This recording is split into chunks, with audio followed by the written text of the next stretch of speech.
Hello, boys and girls. It's now time for Chapter 3, the final chapter of Little Shaq. In Chapter 2, we saw where Little Shaq and Barry destroyed Mr. Rodriguez's garden. And so, this is directly after that. Chapter 3, Layups and Turnips. A few weeks later, Little Shaq and Barry changed into their jerseys at the rec center. They had been working together on Barry's layup every Saturday afternoon once they had finished gardening. Barry's shot was getting really good. "Okay, Barry, are you ready to do what we practiced?" Little Shaq asked his cousin. "I think so," Barry replied. "Great," said Little Shaq. "Let's show everyone your new moves." Coach Mackins blew his whistle. Tweet! Little Shaq lined up at center court across from Walter. Coach Mackins tossed the basketball into the air. Walter and Little Shaq jumped.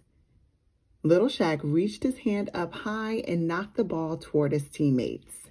Barry got to it first.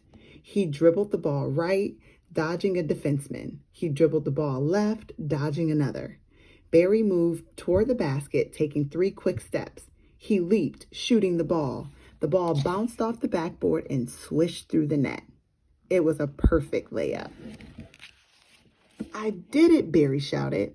Little Shaq slapped his hand high five.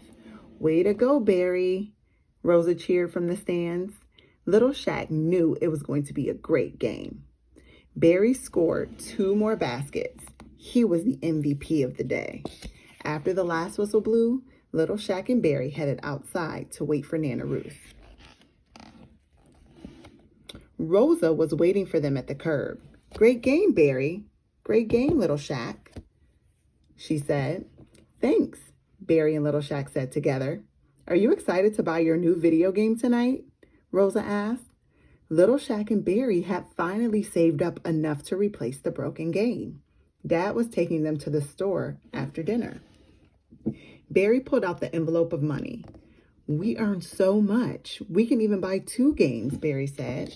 Little Shaq turned and walked along the curb, kicking the dirt by the rec center's dried up garden. It looked so sad. Then Little Shaq had an idea. "Hey, Barry," he said, pointing to the garden. "Do you think we're good enough to fix up this one?" Barry thought for a moment. "It would need a lot of water, but hey, we're experts," he said, "and we have enough money to buy all the supplies." The next weekend, Barry and Little Shaq loaded the red wagon with bags of soil and tools. They grabbed their watering cans and wheeled it all to the rec center. Malia and Rosa were already in the garden, pulling out the weeds.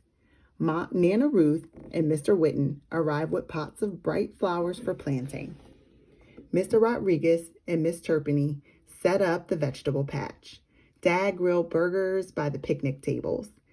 Mom helped Tater pour glasses of fresh lemonade and set out bowls of fruit, chips, and Mr. Rodriguez's famous spicy salsa. It was a real garden party.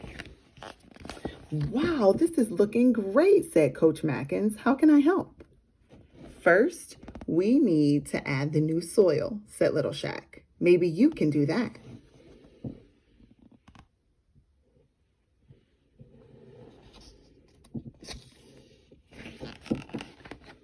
"Then we have to dig some holes," Barry went on. "I want to do that," said Tater. "Next, we'll plant the seeds," said Little Shaq. "That's my job," said Rosa. "We can plant tomatoes now and different vegetables each season." "And pack them in tight," said Barry. "I'm on it," said Malia. "You boys sure know a lot about gardening," said Coach Mackins. "There's one more step," said Little Shaq. "We have to water everything," said Barry. "But that's our job," said Little Shaq. "We are really good at watering," he turned to Barry. "Watering and layups." And that's the end of Little Shaq.